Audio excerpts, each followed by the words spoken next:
Assalamualaikum warahmatullahi wabarakatuh. Halo teman-teman semua.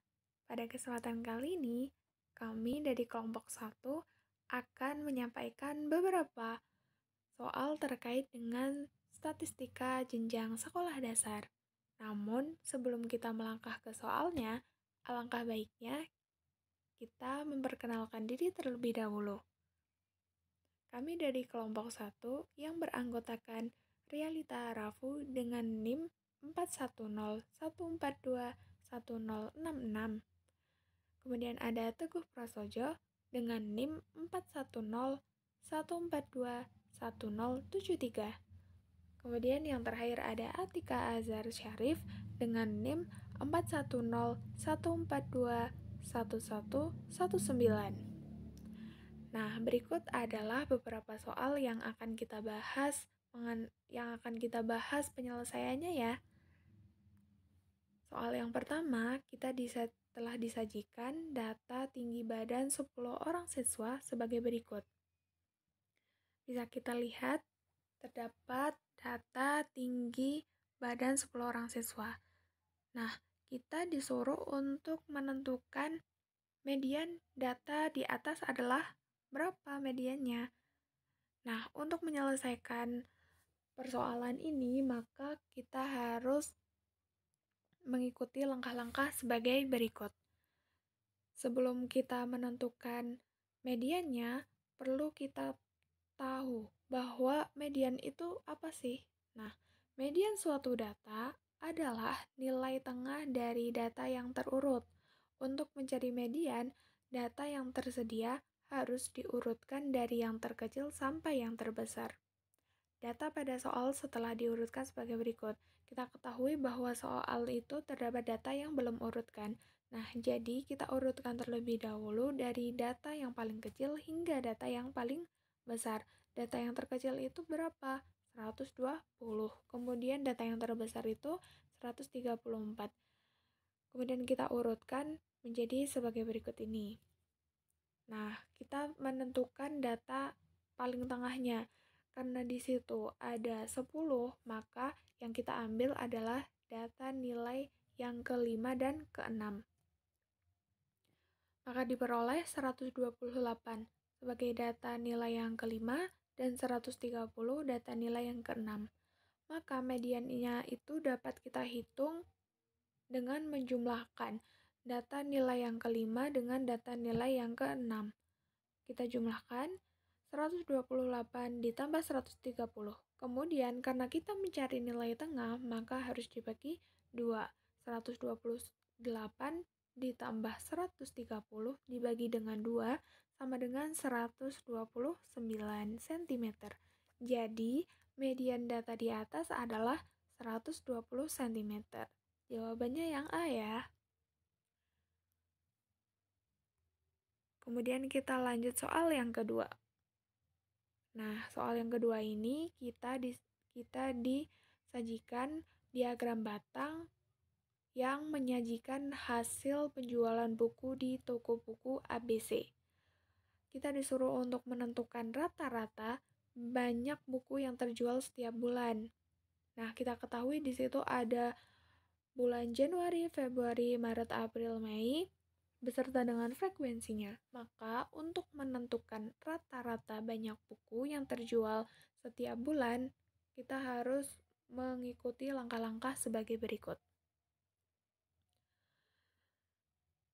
Nah, di dalam diagram batang tersebut, kita ketahui bahwa Januari yang didapatkan mencapai 3.400, Februari mencapai 4.000, Maret mencapai 3.600, kemudian pada bulan April mencapai 3.800.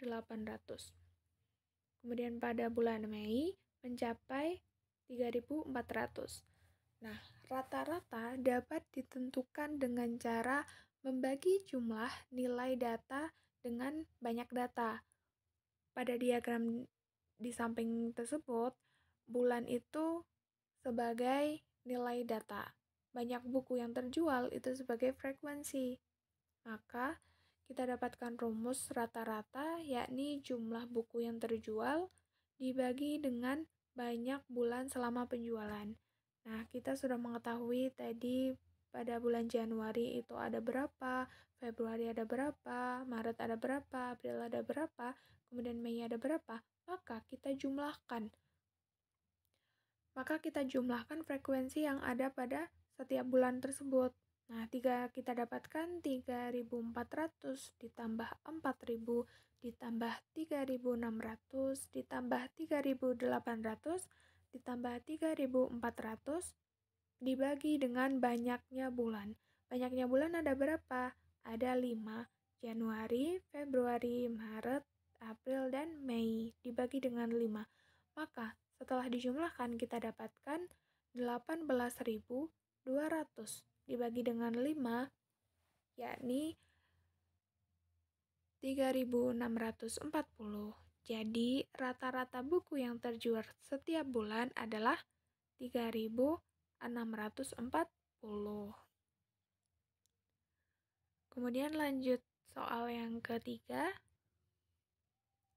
Nah, soal yang ketiga ini kita disuguhkan dengan diagram lingkaran. Diagram lingkaran mengenai kegiatan ekstrakurikuler yang terdiri dari PMR 13%, MIPA 10%, voli 30%, senam 20%, kemudian bela diri 12%. Nah, di situ yang belum diketahui apa? Robotik. Robotik berapa persen? Karena di situ sudah diketahui semuanya kecuali robotik, dan di situ disajikan dalam presentase persen, dalam bentuk persen, maka 100% dikurangi dengan jumlah dari data setiap ekstrakurikuler tersebut kecuali robotik. Untuk mengetahui robotik, maka 100% dikurangi dengan jumlah dari bela diri, PMR, MIPA, voli, senam. Nah, diagram lingkaran di samping menunjukkan kegiatan ekstrakurikuler yang diikuti oleh 200 siswa. Kemudian kita disuruh untuk menentukan banyak siswa yang mengikuti ekstrakurikuler robotik adalah berapa siswa. Nah, untuk menentukan berapa siswanya, kita perlu mengikuti langkah-langkah sebagai berikut sebagai penyelesaian ya.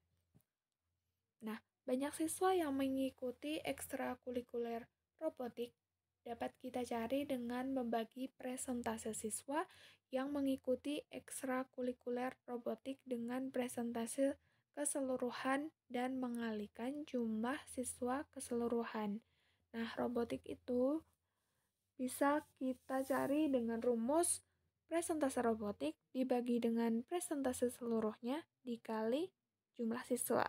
Nah, kita sudah mengetahui tadi untuk presentase robotik adalah 100% dikurangi 12, dikurangi 13, dikurangi 10, dikurangi 30, dikurangi 20%, maka kita dapatkan 15% untuk robotik. Nah, kita akan mencari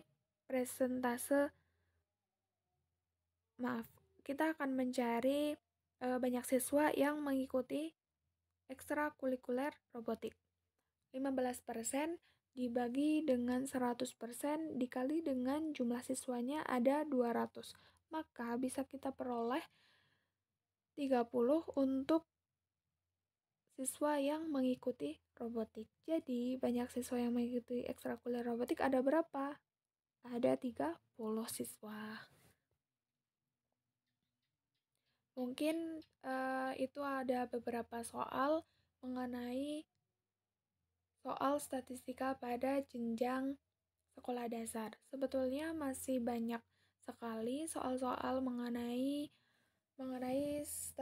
statistika pada jenjang sekolah dasar, namun yang kita ambil hanya beberapa saja sebagai gambaran untuk nantinya bisa dipelajari dengan mudah gitu.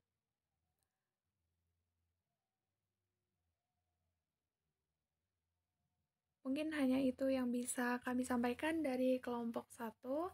Apabila terdapat kesalahan, kami memohon maaf. Terima kasih dan sampai jumpa pada kesempatan selanjutnya. Wassalamualaikum warahmatullahi wabarakatuh.